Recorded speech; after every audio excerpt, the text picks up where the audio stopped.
Try and visualize that for a second. Where in the world is the place where you might feel the most peace? Now, I think a lot of you might have put something in your mind at this point. I took a poll of a few people in my orbit this week, and I asked them that question. Where in the world do you feel the most at peace? And I want to tell you a few of the answers I got. One of my friends, and if you know me and my friend group, you can maybe guess who this friend was. He said, at the Toyota Center, with barbecue in my hand, watching the Rockets pregame warm-up, about to watch the game. That's what he said.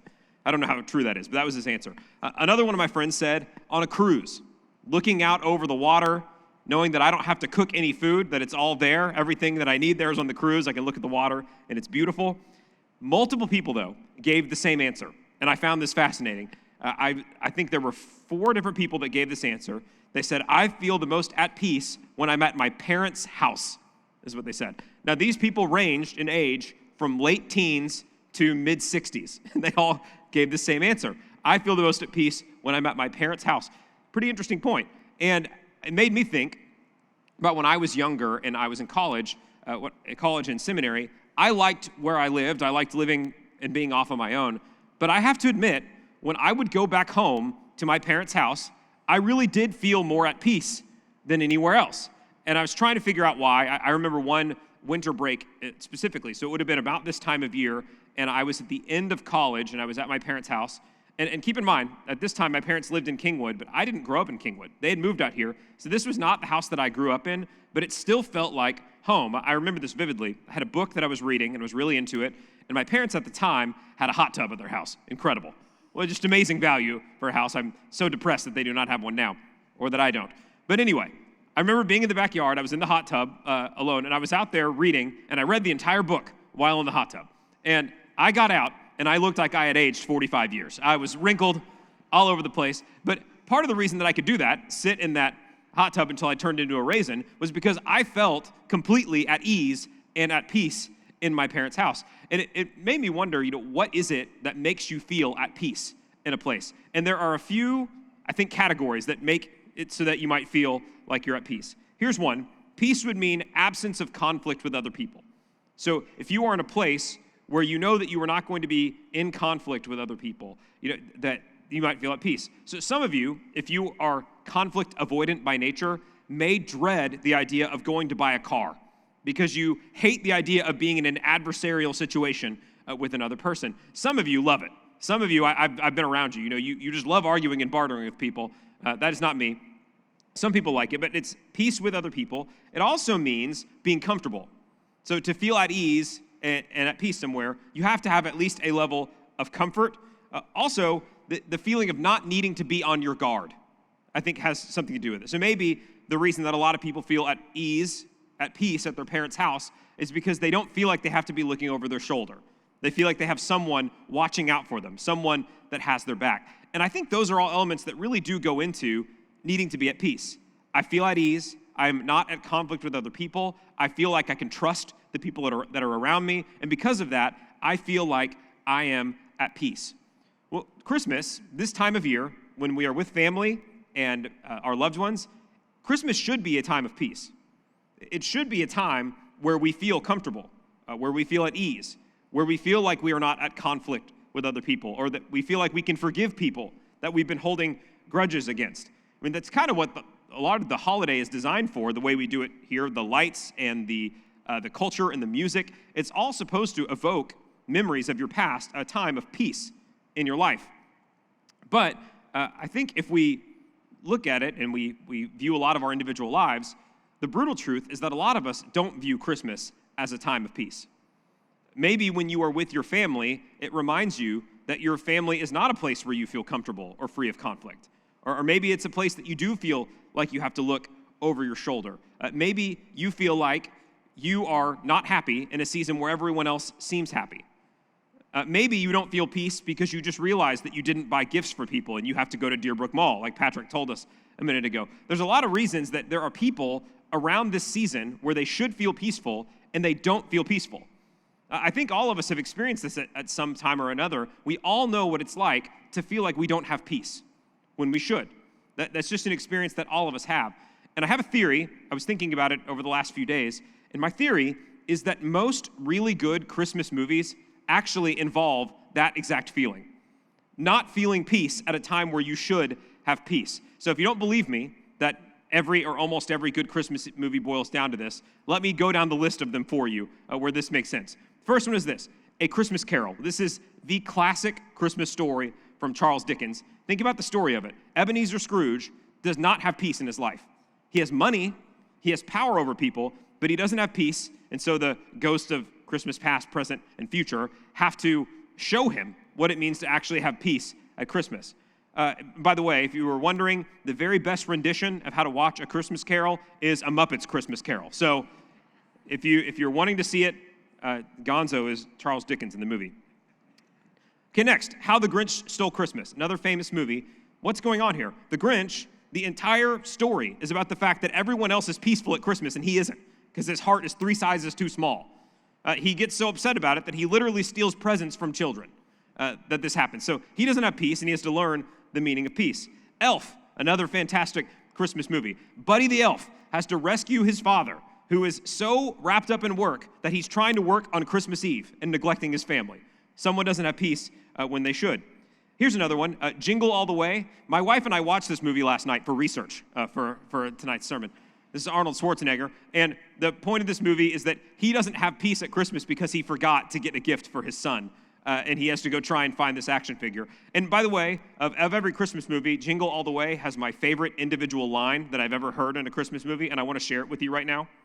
Put that cookie down, now! Okay, I'm not going to give you the context of it. You're going to have to figure it out yourself. Put that cookie down now. Home Alone. Home Alone is a story about a giant family that is chaotic before Christmas, so chaotic that they leave one of their children at home when they fly overseas. And then he has to fight off bandits from his house. Lastly, Rudolph, the red-nosed reindeer. I don't know what happened to Rudolph that made his red nose glow. Maybe he was near like some sort of weird toxic chemical spill. But he is a person who doesn't know his place on Christmas. He doesn't know where he belongs until he finds out he doesn't have peace. And why is it that this motif in a Christmas movie makes it entertaining? I think it's because all of us know what it feels like to not have peace when we should have peace. Every one of us, we have times in our life, whether it's because of relationships or financial difficulties or whatever's going on in our life, we all know what it's like for things not to feel right. I just don't feel at ease. I don't feel like I can relax. I feel like I have to be looking over my shoulder all the time.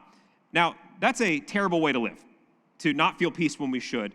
But the good news is, and we're going to talk about this tonight, the Bible tells us very clearly that there's really only one place that we can find real peace.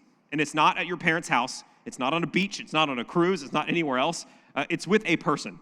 Let's reread our passage that we've been reading. This is in Isaiah chapter 9, telling us about who Jesus is going to be.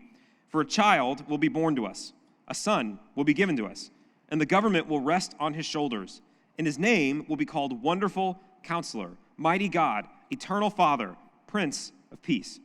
There will be no end to the increase of his government or of his peace on the throne of David and over his kingdom, to establish it and to uphold it with justice and righteousness from then on and forevermore. The zeal of the Lord of hosts will accomplish this. We've talked about this in previous weeks, but Isaiah was writing this prophetic poetry at a moment where he did not know peace. And Judah, where he was living, did not know peace. They were surrounded by these world powers, and they were asking, when is God going to give us peace? When is God going to give us this time where we don't have to be worried about the powers of the world oppressing us? And so Isaiah, with the inspiration of the Lord, looks into the future and sees that God is going to provide a child who is going to be a wonderful counselor, a mighty God, an eternal Father, and then finally a Prince of Peace, the one who can actually bring true peace to God's people. This is who Isaiah was looking to the future to. So there's a few things that I want to talk about for tonight. We'll be very, very simple when we do it. And the first one is this. Jesus is, of course, that Prince of Peace. This passage is talking about the nature of what Jesus is, who he was, the role that he filled. And so one of these primary things that we see about Jesus is that he is the Prince of Peace for all eternity.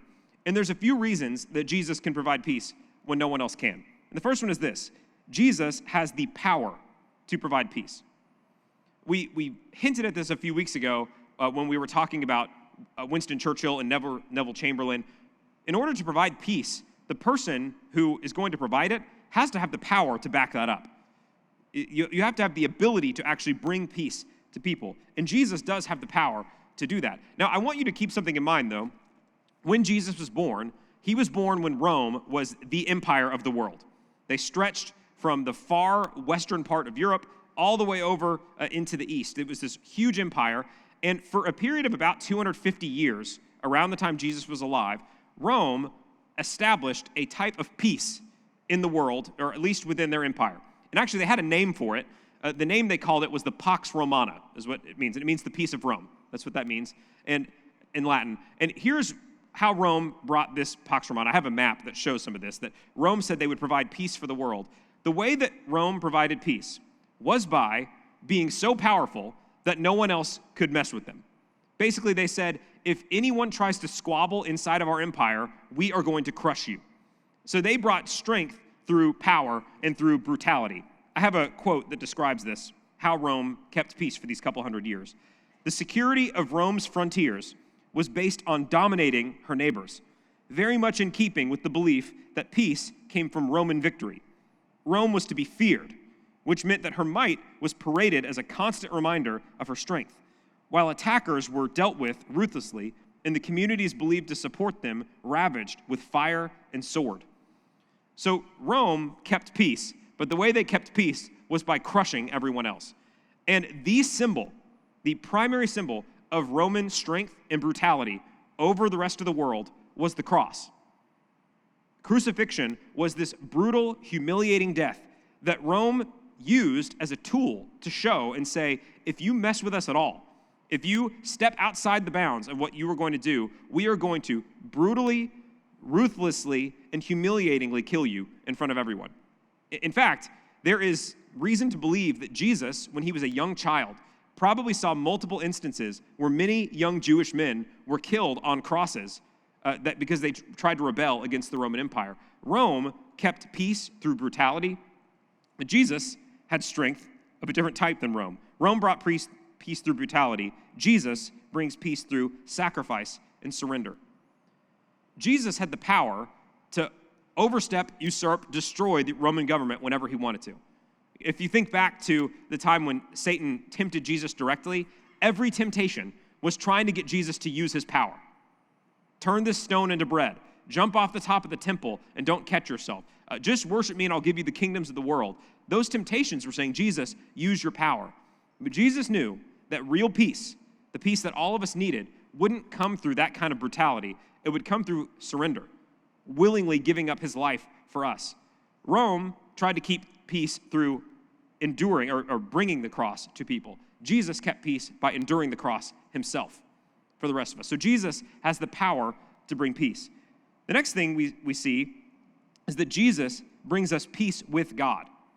This is the primary kind of peace that Jesus brings. It's not just peace among the world. It's the core issue that all of us have is that we don't have peace with God himself. Romans 5:1 says this, therefore, having been justified by faith, we have peace with God through our Lord Jesus Christ. The only way that we can have peace with God is by Jesus going to the cross, taking our sins upon himself.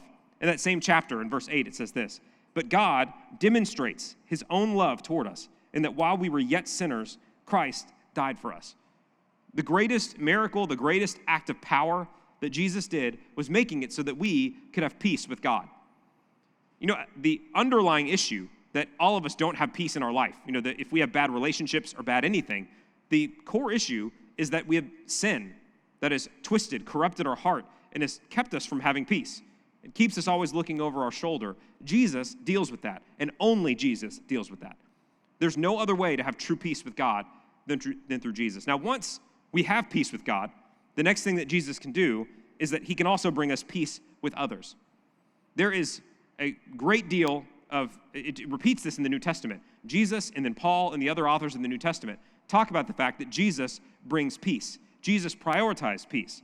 In Matthew chapter 5, Jesus says this, blessed are the peacemakers, for they shall be called sons of God.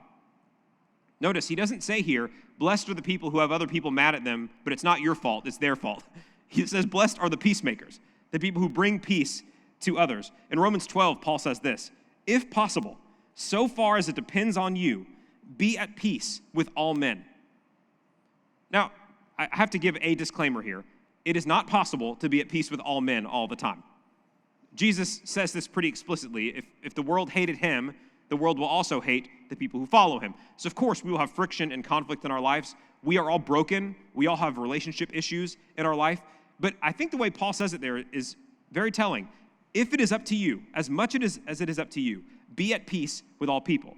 Jesus says, blessed are the peacemakers. And there might be a couple people in the room that need to hear this tonight.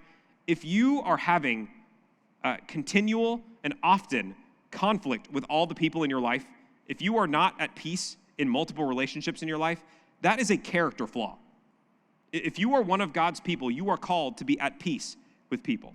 I don't know if you've known someone like this in your life where every room that they leave is on fire by the time it's over, and they're like, man, I don't know what's wrong with those people.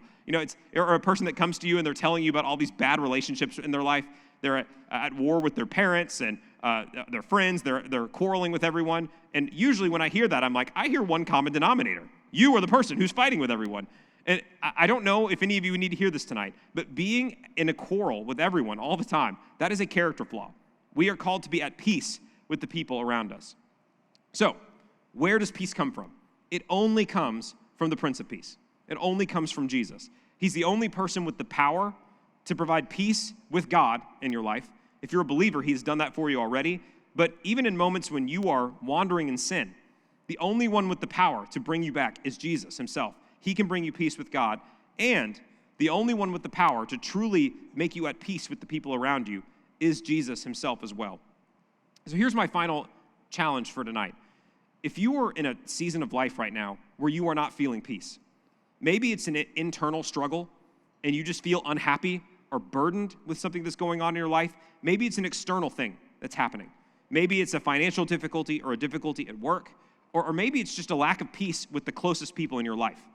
Quarreling with your spouse, quarreling with your kids, quarreling with your parents. The thing I want to tell you is this. If you are feeling ill at ease right now, if you are feeling like you don't have peace, it comes from one place. Peace comes from drawing close to Jesus. It comes from drawing close to the Prince of Peace. Anywhere else that you look for it, you're not going to find it. So the final easy question is this. Do you know the Prince of Peace? And if you do, how close are you to him right now?